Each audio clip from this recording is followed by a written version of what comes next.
Chapter 5, we're finally going to start working more into molecules and compounds. In Chapter 4, we spent a lot of time categorizing things, talking about different types of matter, homogeneous versus heterogeneous, pure compounds, elements, mixtures, that kind of stuff. We did hit at the end on atomic mass and how the masses on the periodic table, which are the numbers underneath the symbol, are the average, the weighted average of the isotopes. And the most abundant isotopes are weighted the heaviest. But now we're going to start talking more about what are molecules, what happens when we start combining these elements into the specific ratios that form the molecules. So ordinary table sugar is a compound called sucrose. A sucrose molecule contains carbon, hydrogen, and oxygen atoms. The properties of sucrose are very different from those of the individual elements. Right? I mean, we know what table sugar is. White crystals. Tastes sweet. But carbon is like charcoal. Right? Charcoal is made of carbon. Lead in your pencil is made of graphite, which is also carbon. There are a lot of different forms of carbon, but they're all solid and they're all black. Right? Very different from sugar. Hydrogen and oxygen, we know, are both gases, so we breathe those in and out every day. Again, very different from when they're combined into the specific ratio that makes table sugar. Another one is salt. So this is sodium. This is chlorine. Right? Salt, table salt is sodium chloride. Sodium, we talked about these last week too, is an alkali metal, highly reactive. Ignites when it comes into contact with water. You don't want to eat it, although it does have, if you've ever seen, you can look at videos of this on like YouTube, it cuts kind of like room temperature butter. It's very satisfying to see somebody cut it with a knife. Chlorine, also, you wouldn't want to eat it. It's what mustard gas is. So it was used in, I cannot remember which World War. Horrible, horrible stuff. Highly reactive, causes asphyxiation, reacts with any mucous membranes to create hydrochloric acid. Nasty, nasty stuff. But when you combine sodium and chlorine together, you get sodium chloride, which is table salt, which is delicious. And actually contains, I mean, we need some sodium in our diets. Not as much as maybe we get or would like to get, but the properties of compounds then are different from the elements that make them up. And they depend on how many elements of each type are part of that compound. So most of the substances you encounter every day, we encounter every day, are not elements, they are compounds. In fact, I think the only things that exist as elements, and even then are like diatomic elements, are like oxygen, nitrogen, right? The gases that we're breathing in the air. For the most part, everything is part of a compound. We talked a little bit last week also about, right, the different elements want to give up certain numbers of electrons or gain certain numbers of electrons in order to have the same number as the noble gases. Part of the way they get that is by reacting with other things to form compounds. So free atoms are very rare in nature. A compound is different from a mixture of elements. Right? So the exact proportions of the elements in a compound make it what it is. For example, C3, wait, not C3, sorry, C2, H5OH is ethanol.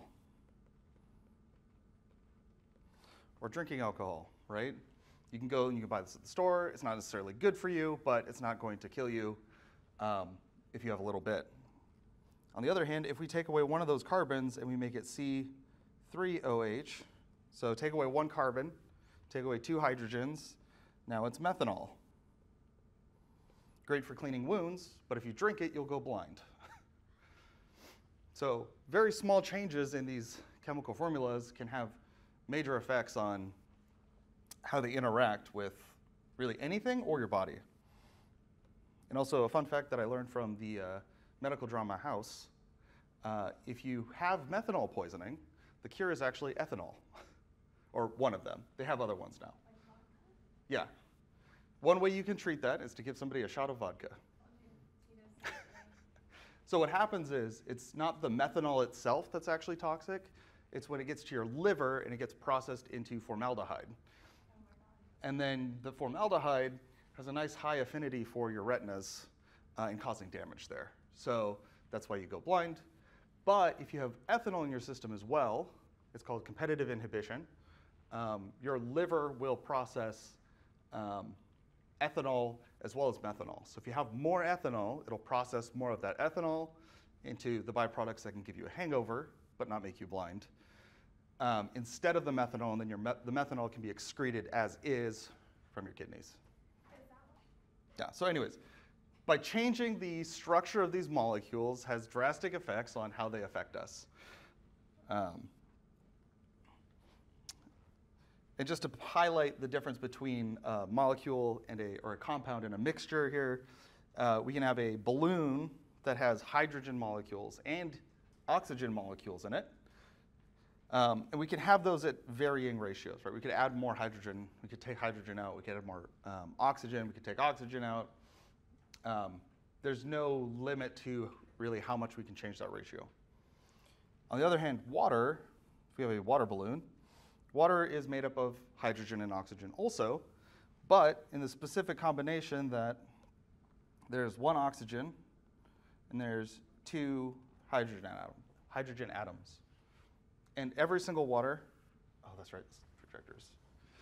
Every single water is going to have that exact same ratio. So if you went out to the rings of Saturn and collected ice crystals, they would have this exact same chemical formula. And anywhere else in the universe, for that matter. So fixed ratio. It's Joseph Proust who formally stated this idea of that the elements combine in fixed proportions to form compounds, the law of constant composition. So all samples of a given compound have the same proportions of their constituent elements, which is why you can go anywhere and find water or other compounds, and they'll have, well, if you find water, it's going to have one oxygen, two hydrogens. Otherwise, it's not water.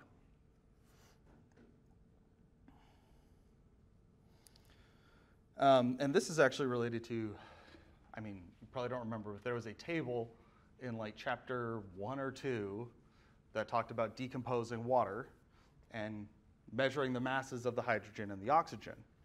And they come out in this specific ratio of 8:1. So the mass of, in an 18-gram sample of water, you would get 16 grams of oxygen and 2 grams of hydrogen. And so if you divide 16 by 2, you get a ratio of 8. So that's going to be true for any sample of water. And compounds have constant composition with respect to mass because they're composed of atoms in fixed ratios. Right, so the reason that water has this ratio is because on the periodic table, oxygen has a mass of 16 grams per mole. We'll talk more about what moles are later. And hydrogen has a mass of 1 gram per mole. Or if this one's closer, 1 gram per mole. So in 18 grams of water, 2 of those grams are from the hydrogen, because there's 2 hydrogens. The other 16 is from oxygen.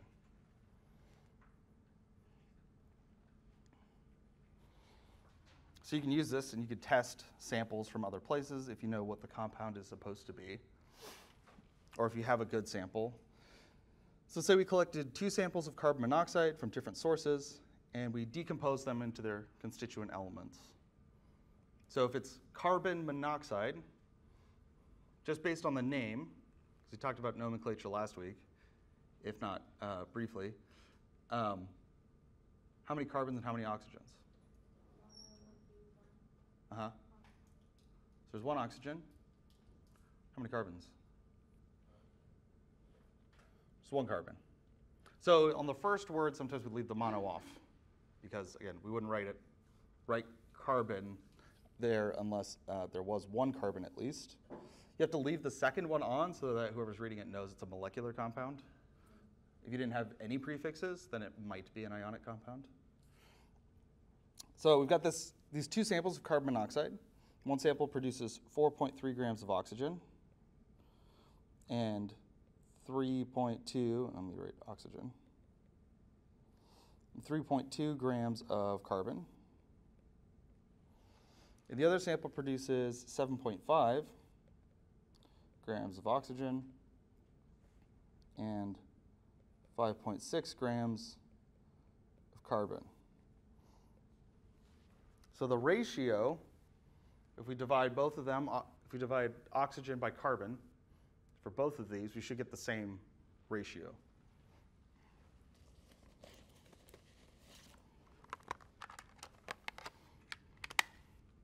So we take 4.3 divided by 3.2, we get 1.34, and then 7.5 divided by 3.6,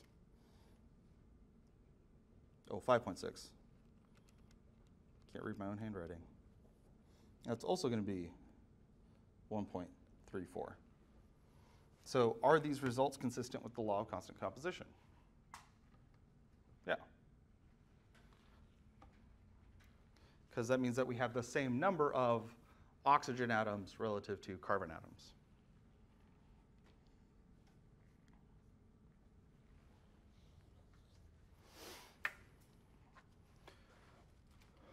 So I don't think I talked about this last week, and that was an oversight on my part when we were talking about nomenclature.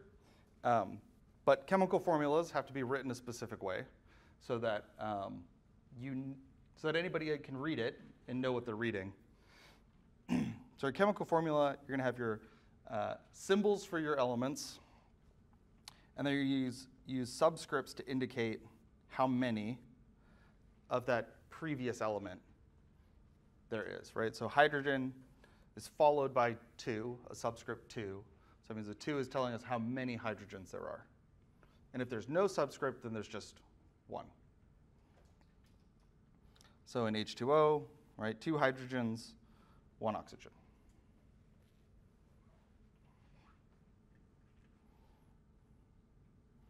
And it has to be written as a subscript. So make sure your subscripts don't start floating up, becoming something else. Some common chemical formulas are sodium chloride, NaCl, and that's telling us that we have sodium and chlorine in a 1-to-1 ratio, right? 1 of each atom. Carbon dioxide, it's carbon, 2 oxygens, 1-to-2 ratio. And table sugar is a large molecule. It's got 12 carbons, 22 hydrogens, and 11 oxygens. And not only are those in a fixed ratio that way, but they're also arranged in a particular way.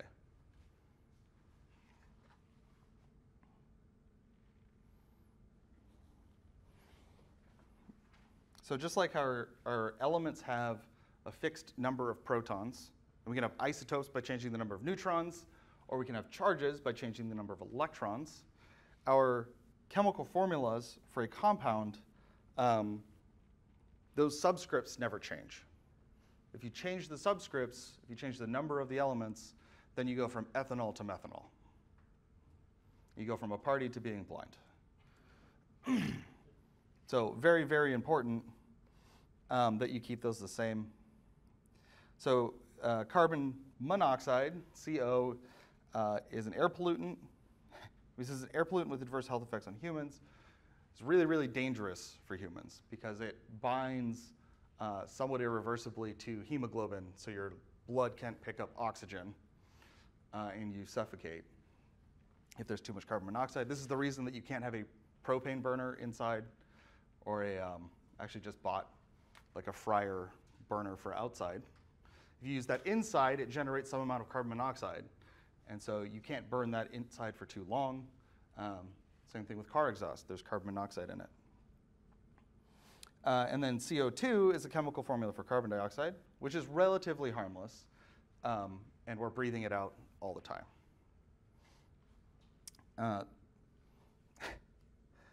There's a joke about this where a chemist walks into a bar and orders some H2O, and another chemist walks in and says, "Hey, I'll have some H2O too."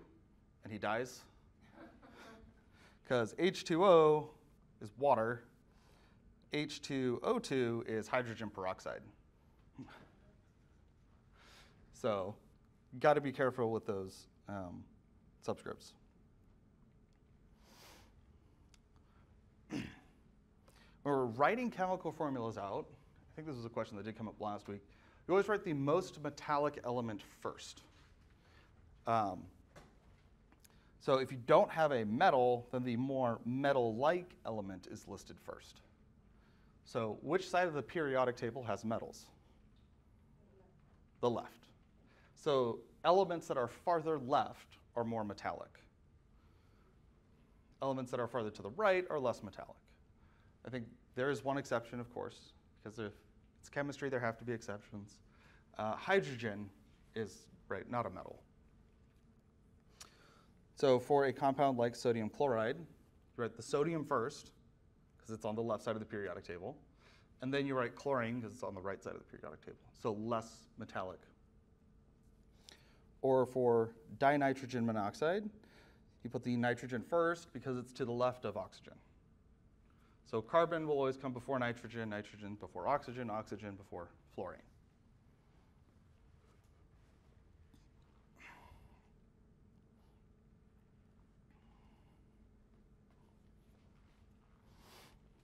And if you have a hard time with that, then there's a table too that you can use to memorize it.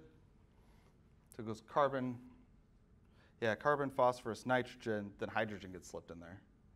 Then sulfur, iodine, bromine, chlorine, oxygen, then fluorine. So you also get more metallic as you move down the periodic table. For the most part, well,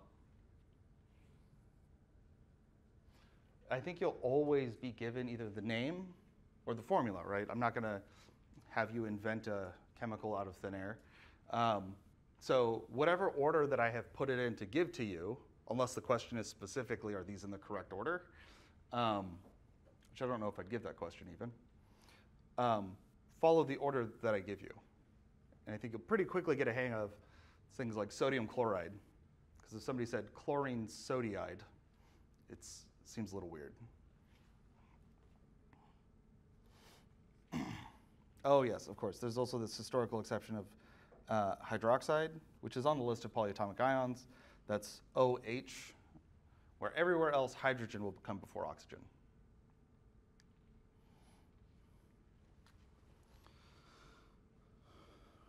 So how would you write out the chemical formula for the compound containing 2 silver atoms to every sulfur atom? What's the symbol for silver?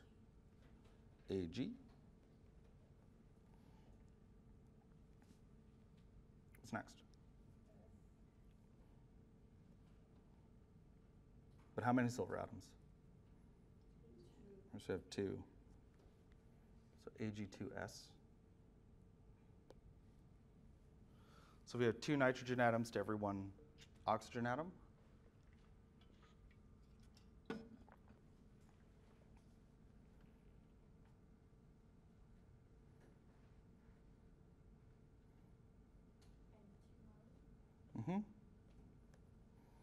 So 2 nitrogens, 1 oxygen.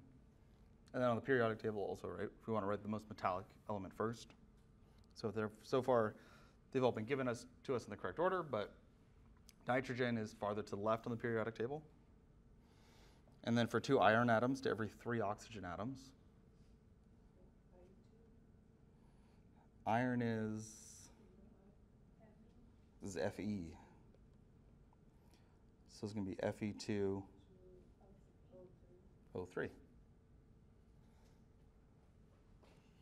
All right, so those numbers tell us the number of that element.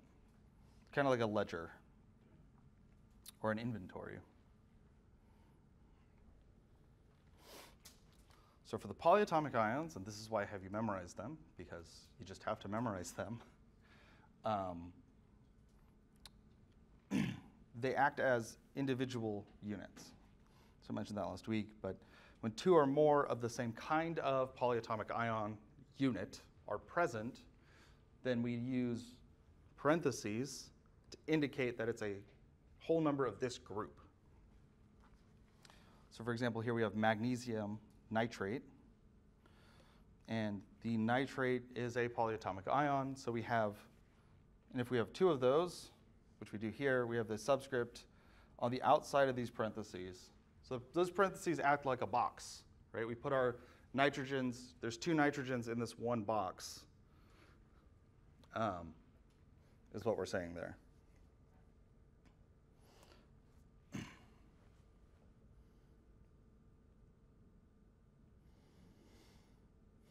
So you don't need those parentheses if it's just a single element.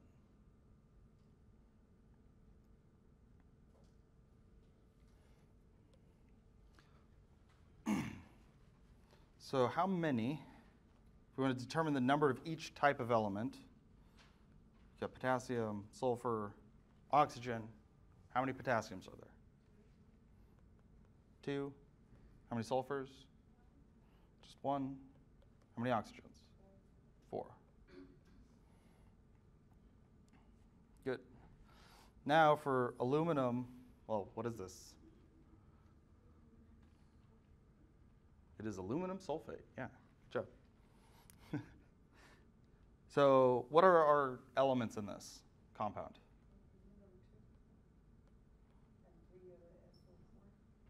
Aluminum. Yeah, so there's 2 aluminums, but what are the other individual elements that we have? Sulfur and oxygen?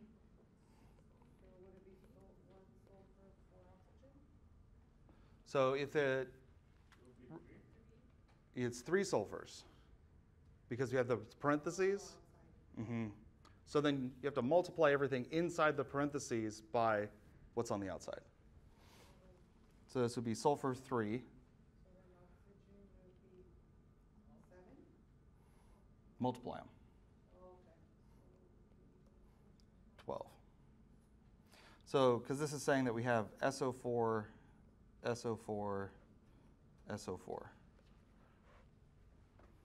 So I got to multiply these, and this is, well, 2 of them would be 8, and then 2 together would be 12. It's probably not a great way to write that,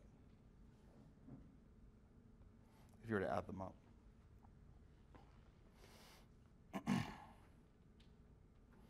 Yep.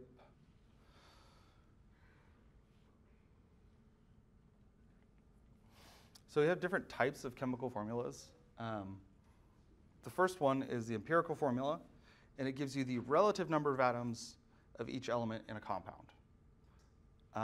It is not necessarily the absolute number of each element in a compound. So an example of that would be, so hydrogen peroxide was H2O2.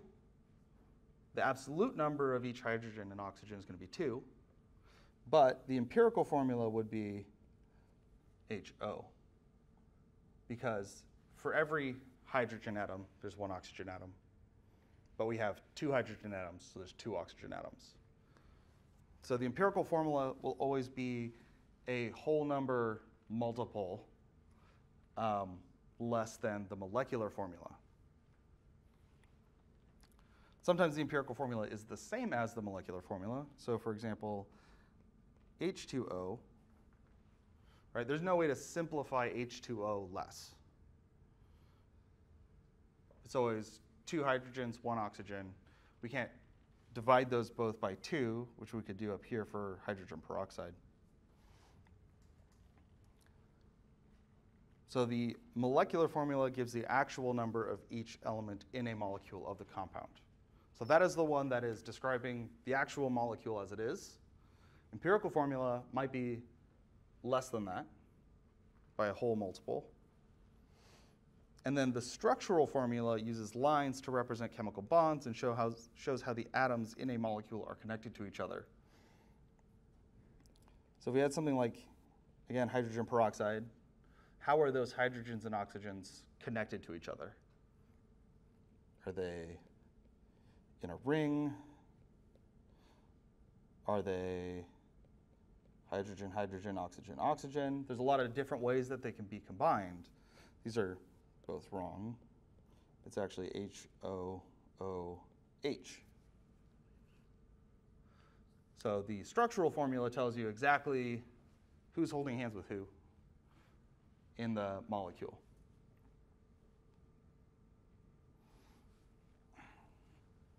We also have molecular models. So these atoms, obviously we live in 3 dimensions.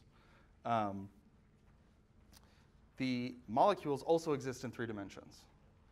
And we'll talk about why they form shapes that they do later, but we use molecular models, either ball and stick models, which represent the atoms as balls and then chemical bonds as sticks, or space-filling models, where atoms fill the space between each other, which is closer to our best idea of what they actually would look like.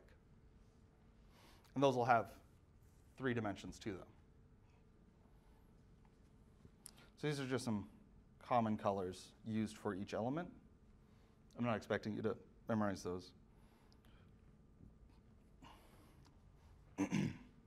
So this is methane. And in our molecular formula, we have 1 carbon, 4 hydrogens. In this case, the empirical formula would be the same as the molecular formula. Then the structural formula shows us that it's a carbon in the middle and all of the hydrogens bound to that. Then the ball and stick model is giving us a 3D look at what methane looks like. So it actually forms like a little tripod. This is called a tetrahedral. Forms a little tripod, and then with 1 hydrogen sticking out on top. And then the space-filling model gives us a better idea of how actually the electrons of each atom are interacting.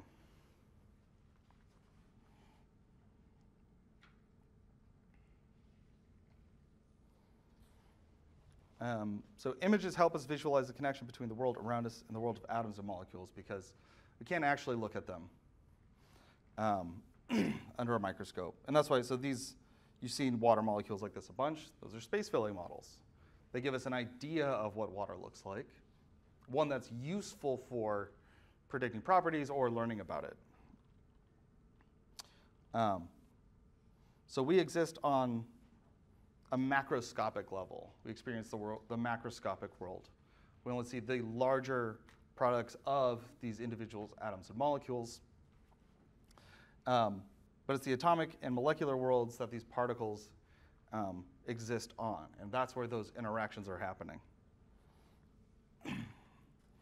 And then there's a symbolic way, which is H2O, because it's take way too long to write out molecules if we had to draw space-filling models every single time. And plus, I'm a bad artist, but there are definitely other chemists who would not have the artistic ability to draw out these molecules quickly every single time.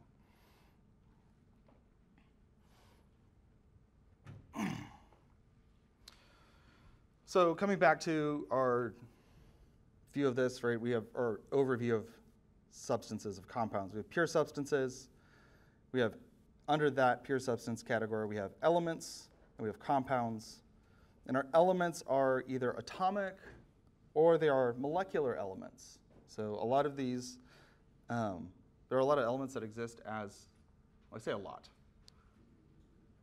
There's a number of elements that you need to memorize that exist as diatomic molecules. So it's 2 of the same type of atom bound together. Under compounds, we have molecular compounds, like water. And we also have ionic compounds, like sodium chloride. And this is going to tie a little bit into the naming schemes and nomenclature. So for our elements, we can have atomic elements, those that exist in nature with a single atom as their basic units. Think like gold. There's some like metals that exist like this. Gold is one of them. You can find pure gold in nature because it's so inert. All right, and those are just gold metal atoms all clumped together. Molecular elements exist as diatomic molecules, or 2 atoms of the same element bound together as their basic unit. There's a few, moniker is the wrong word, mnemonics for memorizing these. The one that I use is Brinkelhoff. So bromine, iodine, nitrogen, chlorine, hydrogen, oxygen, fluorine. Right? Spells out a word, kind of. Brinkelhoff. The other one is, if I can remember it, or the other one that I know, I think is horses need oats for, no, let's see. Oh, for clear brown eyes. So the last one's like a little bit of a stretch. It's the letter I and not the word EYES. Right. Those are ways to remember. These are the ones, these are the only elements that do this sort of in nature. It's a list that you should memorize.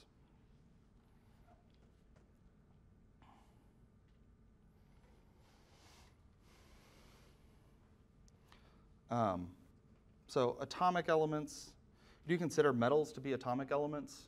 So they're just, like I said, individual metal ions that are clumped together. For molecular elements, they're existing again as these diatomic molecules. So 2 chlorine atoms bound together in this case.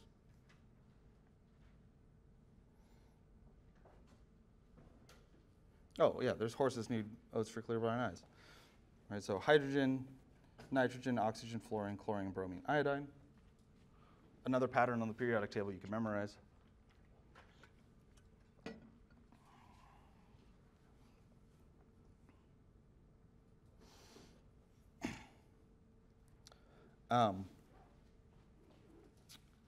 The ones that get more complicated, of course, are compounds, right? Because there's an infinite number, a practically infinite number of compounds that you could make from all of the elements on the periodic table. We have molecular compounds, which we talked about last Wednesday, formed from 2 or more nonmetals. And we have ionic compounds, which will contain 1 or more cations paired with 1 or more anions, and usually contain a metal. Now, I told you they always contain a metal, and for this class, they do. The only exception is ammonium, which is NH4+. That's the only positively charged polyatomic anion or nonmetal that we have. Now, the difference between an ionic compound and a molecular compound is in ionic compounds, they're not bound together in clean individual units. So sodium chloride actually looks like, or well, in theory, it looks something like this, where we have sodium. These ones are going to be chlorine. These are sodium. And we have lots of chlorines and sodiums, and they form a crystal lattice. So this is not just in a single flat sheet of these. They're also stacked on top of each other, and they form crystals. So when we talk about ionic compounds, and the reason that we want to simplify all of the names for ionic compounds is because we're just describing the simplest unit. So any crystal of sodium chloride is going to have the same number of sodium atoms as it has chlorine atoms. They're always going to be in that 1-to-1 ratio. But that doesn't mean that a single crystal of sodium chloride is just 1 sodium and 1 chlorine. Molecular compounds, on the other hand, do exist as these individual units where each unit is, in the case of dry ice or carbon dioxide, 1 carbon, looks terrible in there, 1 carbon, 2 oxygens. And so when you turn that into a gas, it leaves still as 1 carbon with 2 oxygens. And it will re-solidify as that.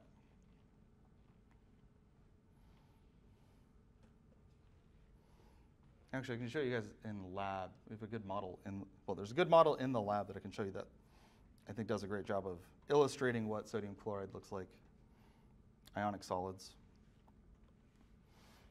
So our ionic compounds composed of a metal and a nonmetal is considered ionic. And the basic unit of the ionic compound is the formula unit.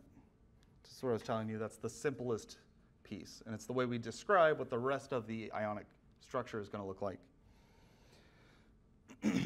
So we don't have individual, so they do not contain individual molecules, but cations and anions in an alternating 3-dimensional array.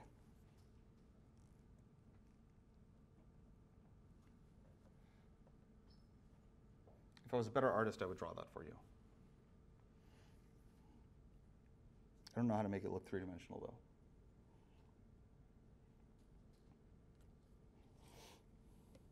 All right, so between last week and this week, should be able to get these. So we're going to be looking for either atomic elements, molecular compounds, or ionic compounds. So for chlorine, close. It's one of the Brinkelhoff.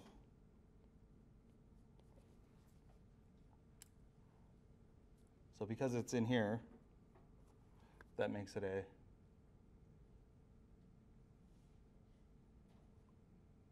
molecular element. So it would exist as, chlorine is going to be Cl2. So it's a molecular element.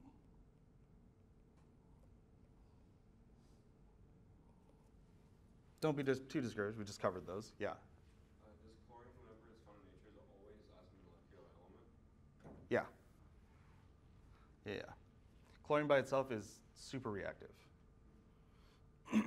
And it'll either react to become the molecular element, or it'll form a compound. What about B? Mm-hmm.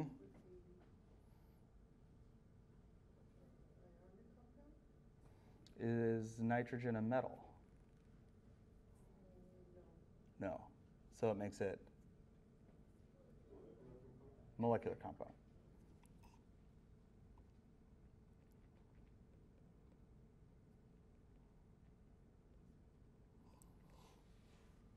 What about C? Yeah. Au is gold. Au, so these are the only elements, the Brinkelhoff, or horses need oats for clear brown eyes. Those are the only ones that are going to be molecular elements. So every other time you have an element, it's just going to be an atomic element.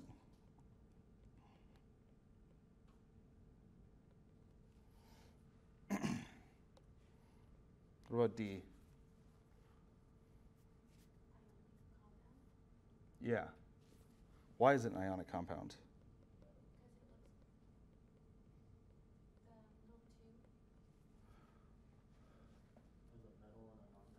Yeah, it has a metal and a non-metal.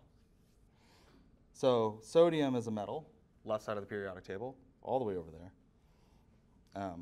Eraser, please. There we go. How about the last one?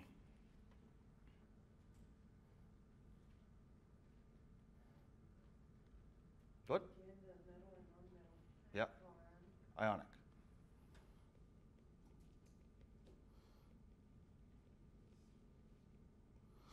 Yeah, so your checklist should really always be, does it start with hydrogen? Which we haven't talked about acids and bases yet here.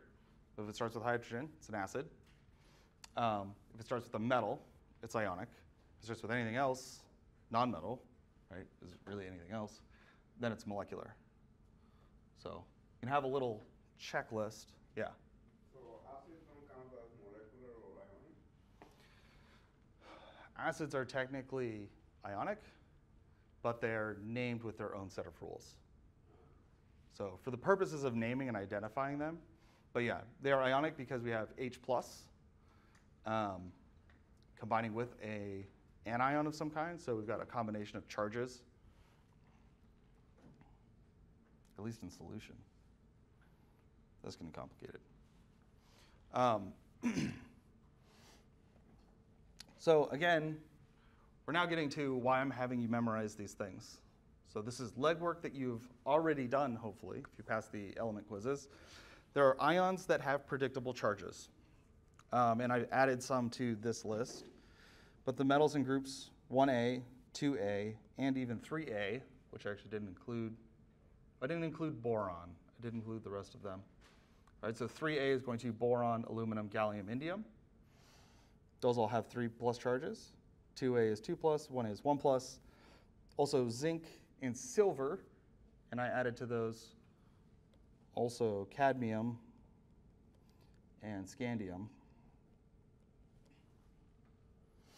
So those are all of your ions, metal ions, cations, that have predictable charges. Then for the nonmetals, you can use the group number.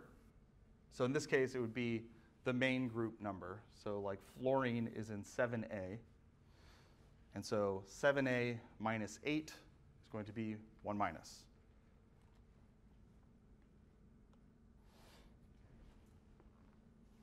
So our ionic compounds are always going to contain a positive and negative ions, a cation and an anion. And in our chemical formulas, again, the sum of the positive charges must always equal the sum of the negative charges. And that one rule is what lets us leave out the number of each type of element, right? We don't need to include it because there's only one way that they combine if you know the charges, because the charges have to add up to 0.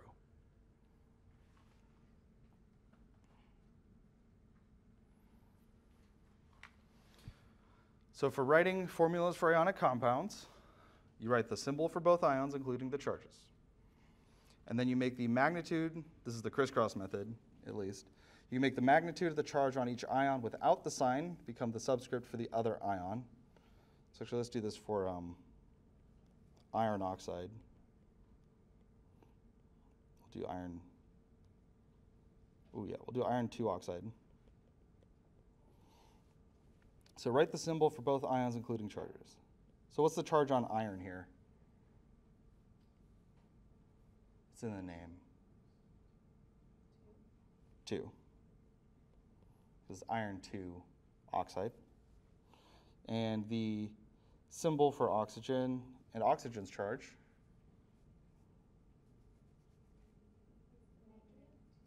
Mm-hmm, 2 minus. So then we make the magnitude of the charge. So that means the number without its positive or negative symbol. Magnitude of that charge, the subscript for the other. So for iron, it's going to be 2. For oxygen, it's going to be 2. That's the crisscross. Oops.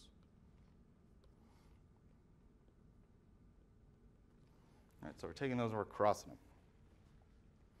Then, if possible, reduce the subscripts to give a ratio with the smallest whole numbers.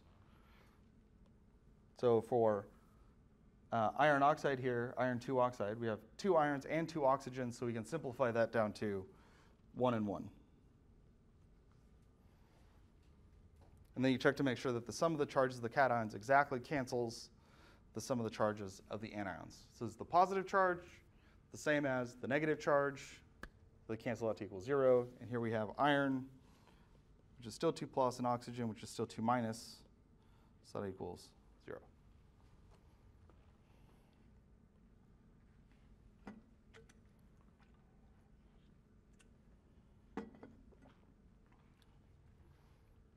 Any question? Any confusion?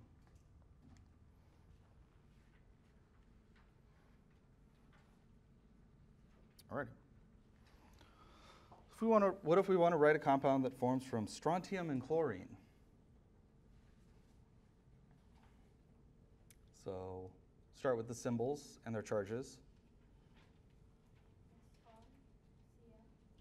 Sr and Cl, charge for strontium.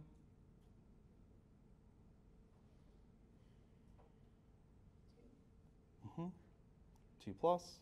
And for chlorine? 1 negative. Yep, 1 minus. So we just put a minus there. So if we want a crisscross method, then we take the magnitude, so the number here without the positive or negative, and we'll make that the subscript for chlorine. And then we'll do the same using the magnitude of the charge for chlorine, so 1, and make that the subscript for strontium. And because it's a 1, we leave it out. And is this the simplest whole number ratio? Yes. All right, we can't divide them by 2, we can't divide them by 3, we can't divide them by 4. So it's the simplest whole number ratio. How about aluminum and nitrogen?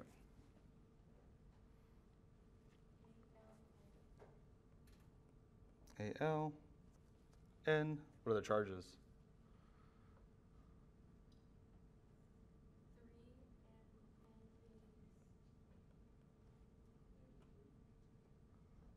Negative what? Negative 3, yeah. So nitrogen does follow the same trend. I know I didn't put it on the list, but fluorine's negative 1, oxygen's negative 2, nitrogen's negative 3. Yeah. So is boron charge of 3 as well, or no? Yes, 3 plus. But why is there so many 3s? If it doesn't it go by column? So like 1 minus, 2 minus, 3 minus. When you get to the middle, so remember the reason that they're forming those charges is they want to gain or lose electrons to have the same number as the closest noble gas. And there's 8 going across. Well, there's 7 other than the, I'll write them out like this. So we use lithium, beryllium, boron, carbon, nitrogen, oxygen, fluorine. So it's 1, 2, 3, 4, 5, 6, 7. Right, so something like nitrogen, and they all want to get to neon, which would have 8 electrons, 8 valence electrons. So for nitrogen, it's easier to go 1, 2, 3. Or on this side, they want to get to helium. Maybe I should have numbered these differently. Well, helium has 2 valence electrons, but they're in a smaller shell. So for carbon's a little weird because it's right in the middle between going this way to neon or going this way to helium. So that's why these ones will all go this way and lose electrons. So that's why you get plus, or 1 plus, 2 plus, 3 plus. Carbon doesn't really form charges necessarily because it's right in the middle. It does other stuff that's organic chemistry. But for nitrogen and oxygen and fluorine, they'll all gain electrons so that they're 3 minus, 2 minus, and 1 minus because that's the closest noble gas.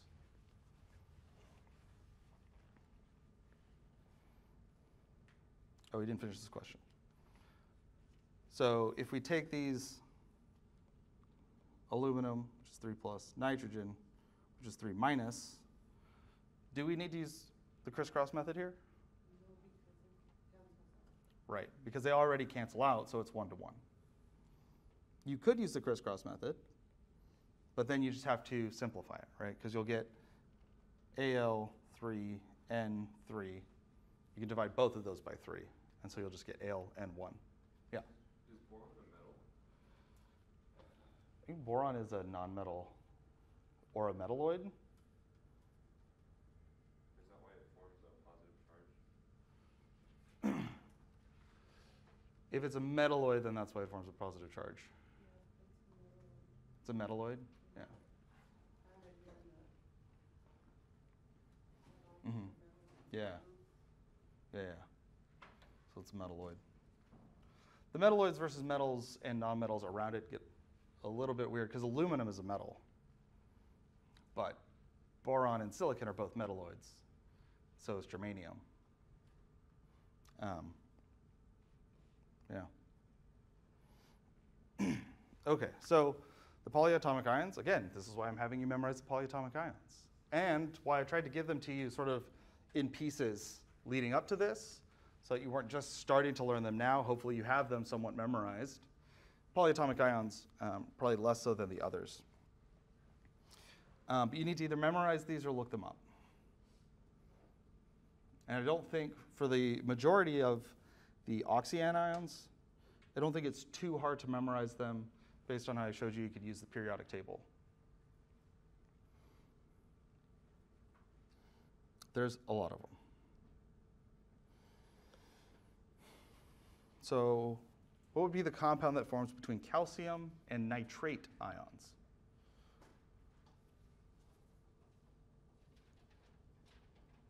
What would calcium be?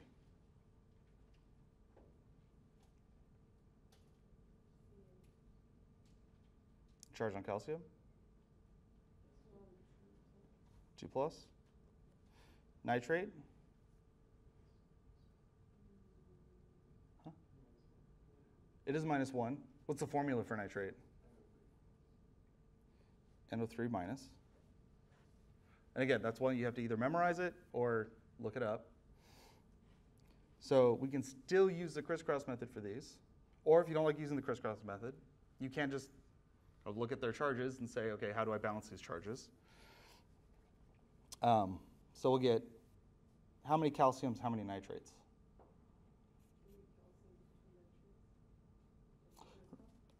Take the superscript here, the charge, the magnitude of the charge. So this 3 is telling us how many oxygens there are.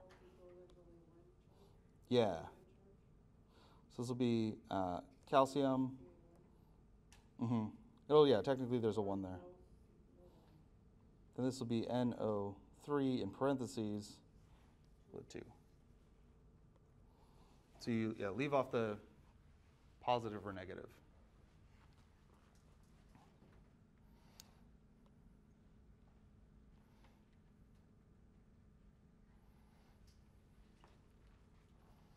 All right, how about the compound that forms between aluminum and phosphate? It's aluminum. Al, 3 plus. Phosphate?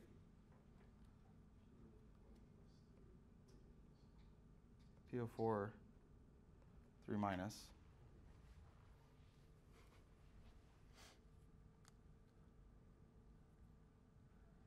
And the compound would be.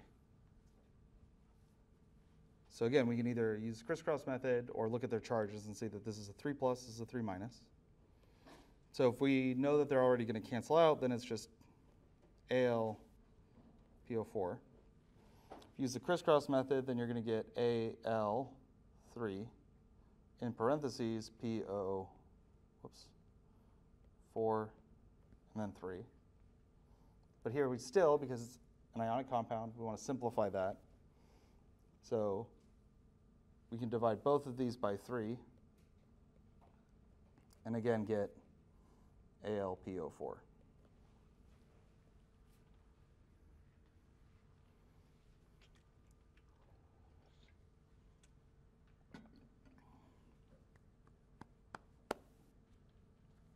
Any questions?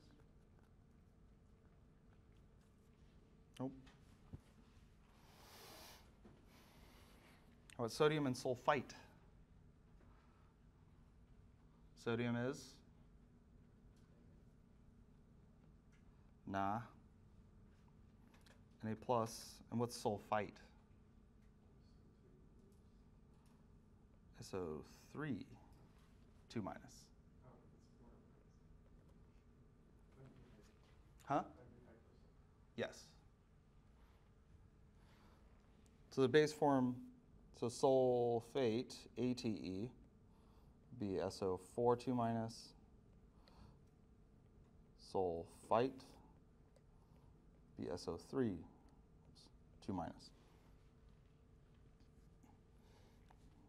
So maybe we just stick to using the crisscross method here. So take the 2, we'll have Na2, and then there's a 1 plus charge here, so the 1 makes this SO3.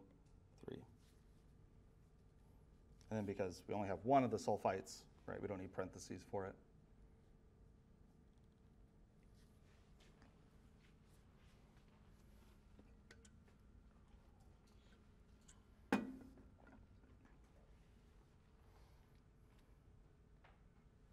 Cool. Does anybody need more time on these slides? Am I going too fast?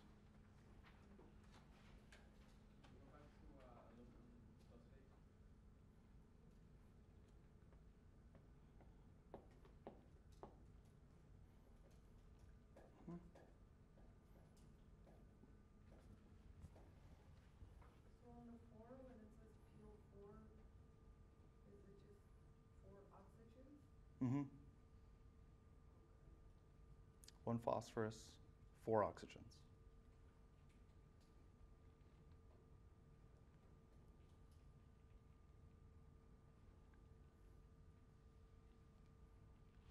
Good.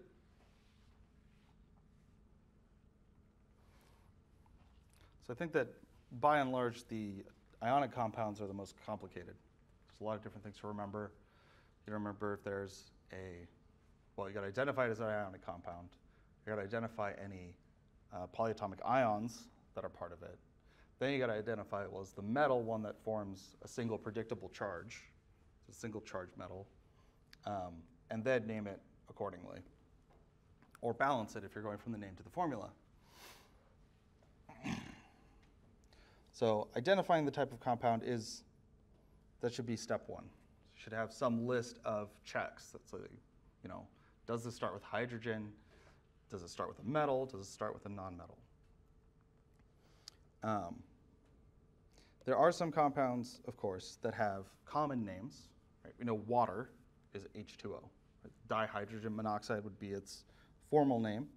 Or ammonia, right? It's used in like household cleaners, is NH3.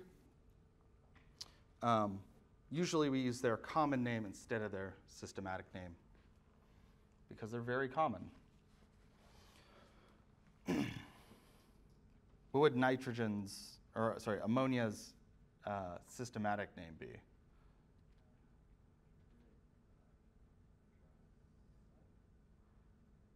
Nitrogen, well, is it first of all, is it ionic or molecular? Is there any oxygen? No, It's not two nonmetals. You do need the IDE. So it's a molecular compound. So you need prefixes to say how many of each element there are, unless it's the first one. So it'd be nitrogen.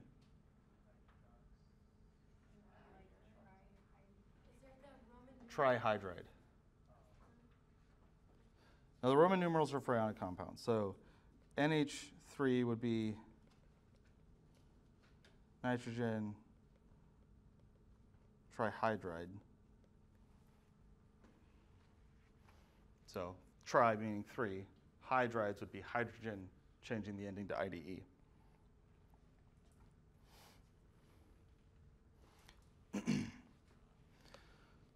So of course, the first step in naming an ionic compound is just identifying it as one.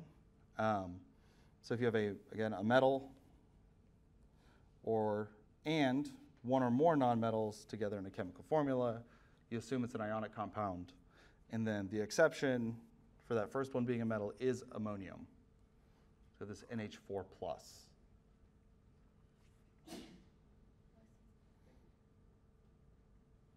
So the first part of this decision tree would be identifying it as an ionic compound, and then is the metal one of the ones that I had you memorize that forms a single charge? Or you could also look at the periodic table and say, is it in group 1A, group 2A, group 3A? That covers most of the metals that form single charges. Then the only other ones you have to know, the only four, are scandium, silver, zinc, and cadmium. If it's not one of those metals, then it forms more than one charge. So it's this metal forms more than one type of ion. And so we covered these. There's this triangle in the periodic table that has, there's zinc, cadmium, and silver in there. There's also scandium over here. All right, so those charges on those cations, positively charged metal ions, always going to be the same. So we don't need to write them down in the name.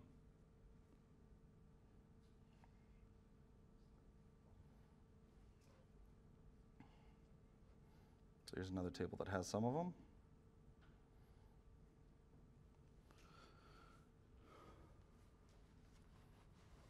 So the charge, if the charge on the metal cation is not always the same, so it's not on that list, or in those groups on the periodic table, then we have to indicate what the charge is using parentheses and Roman numerals. So for example, iron can have an iron 2+ or an iron 3+, and so we use iron and then 2 in parentheses or 3 in parentheses. There are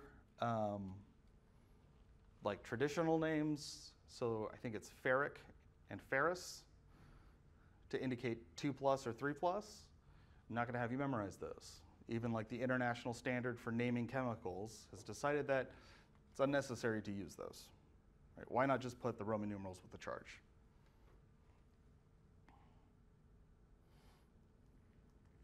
Yeah, here are those older names. I was right, okay. So these are the older ways to name them over here on the right. I'm not going to use those on tests or anything, just there for your own knowledge. All right, so ferrous, this is what I don't like about it. Ferrous for iron means 2+. Ferric for iron means 3+. But cuprous, using the same ending, OUS, is only 1+ for copper, or cupric, which is 2+ for copper. So the charge associated with that ending can change depending on what metal you're talking about. So it's just clearer to use Roman numerals. And again, this is just a small list of some of the metals.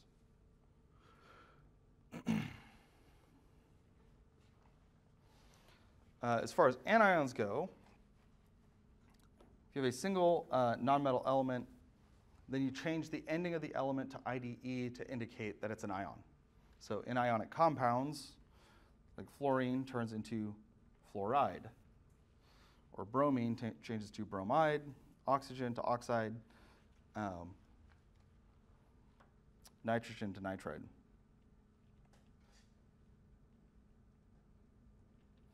And then the charges for each of these are predictable from the periodic table.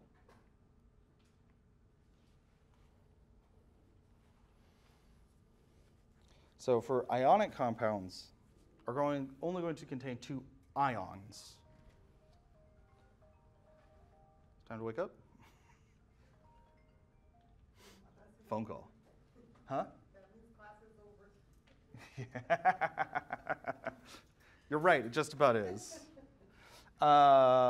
This will be the last slide then, and then we can recap this Wednesday. But so all the ions we're going to, or all the ionic compounds will have 2 ions. So that can be a cation and then a polyatomic ion.